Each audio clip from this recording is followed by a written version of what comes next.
There's a point in life where you feel powerless. Maybe it happens all at once, a loss, a failure, a betrayal that leaves you breathless. Or maybe it creeps in slowly, piece by piece, until one day you wake up and realize you're stuck in a reality you never chose, and you don't know how to change it. For the longest time, I fought against anything that felt unfair. If something went wrong, I believed it was my job to fix it. If I failed, I needed to undo it. If I lost something, I had to get it back. I thought fighting was the only option. But then, I came across an old Japanese philosophy called Shikata Ganai that completely changed the way I see things. It roughly translates to, "It cannot be helped," or "It is what it is." It's a mindset that doesn't deny struggle or hardship. Instead, it teaches us how to move forward when life refuses to bend to our will. It's the quiet strength of accepting what cannot be changed and choosing peace anyway.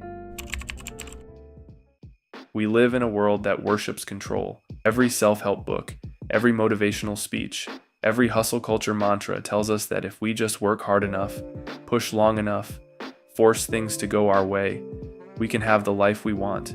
And sure, effort matters, resilience matters, but what happens when, despite all that effort, things still don't work out? When the job doesn't come through, when the relationship falls apart, when the storm comes, and there's nothing you can do to stop it? Society tells us that giving up is failure, but there's a difference between giving up and letting go. We fear letting go because we think it means losing control. But ask yourself, how much control do we really have?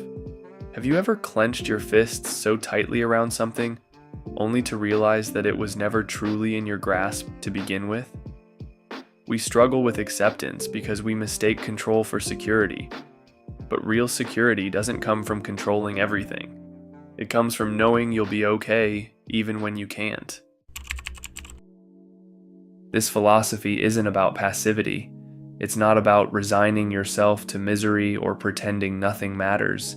It's about understanding the difference between what you can control and what you can't, and learning to release the things that were never yours to hold on to in the first place. Think about the last time you stressed over something completely out of your hands. A person's opinion of you, the past, the way someone treated you, the outcome of something you already did your best on. Did worrying change anything? Or did it just exhaust you? Holding on to things outside our control isn't just emotionally draining, it creates resistance, and resistance creates suffering.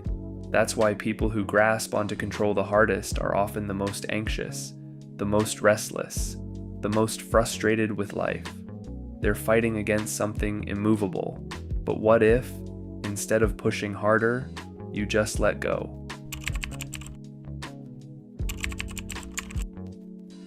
When faced with a challenge, ask yourself one simple question. Is this within my control?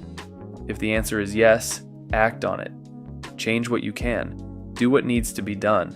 But if the answer is no, if it's already happened, if it's someone else's choice, if it's an external force beyond your reach, let it go. Not because it doesn't matter, but because holding on to it will only drain you.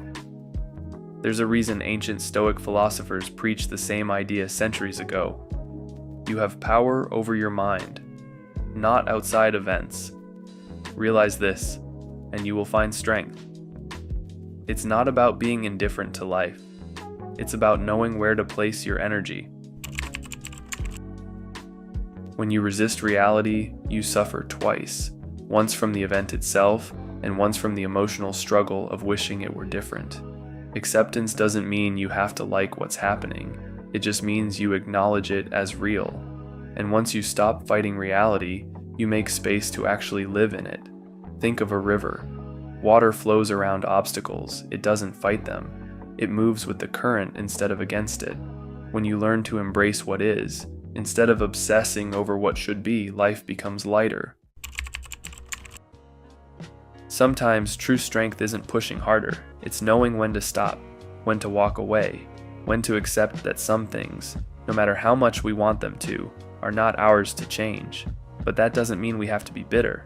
It doesn't mean we have to give up hope.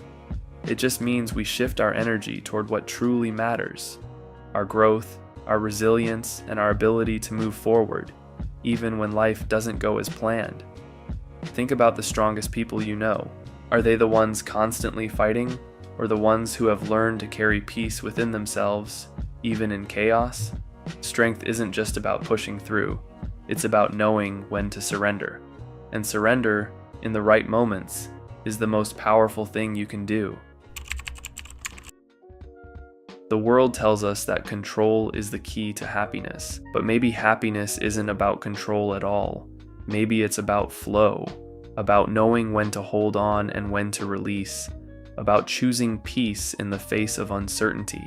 You don't have to like every twist in the story, but you can accept it. And in that acceptance, you can find freedom, because sometimes the most powerful thing you can do is let go. And maybe that's not the end of the story. Maybe that's where it really begins.